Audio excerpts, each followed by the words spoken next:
Pakistan steel mills Chowrangi साम्हूं लोह जे ख़ानगी कारखाने अमीन स्टील प्राइवेट लिमिटेड में लीडल फाटण सबब 3 ॼणा सख़्त ज़ख़्मी थी पिया। ज़ख़्मियुनि खे गंती जोगी हालत में ख़ानगी अस्पताल मुंतक़िल कयो वियो।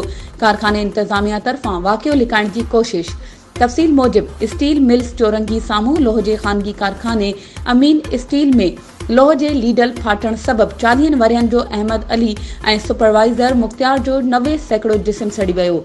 पुलिस मूजिब वाक़ियो गुज़िरियल ॾींहुं पेश आयो आहे। कम दौरान पाणियाठे मादे में तब्दील थियल लोह जे भरियल लीडल टेम्परेचर वधण सबब ओचितो फाटी पियो। जंहिं सबब पाणियाठे लोह जो मादो मज़दूरनि मथां किरी पियो। पुलिस जो चवणु आहे त पुलिस कारखाने जे मालिक इमरान अमीन ऐं असिस्टेंट मैनेजर जा बयान रिकॉर्ड करे वधीक जांच करे रही आहे। ॿिए पासे पाणियाठे लोह जे भरियल लीडल फाटण जो ख़ौफ़नाक मंज़र CCTV फुटेज मंज़र आम ते अची विया आहिनि, जंहिं में 5 खां वधीक मज़दूर नज़र अची रहिया आहिनि। वाक़े खां पोइ अमीन स्टील मिल्स कारखाने खे फौरी बंदि करे वर्करनि खे ख़ामोश रहण लाइ हिदायतूं ॾिनियूं वयूं।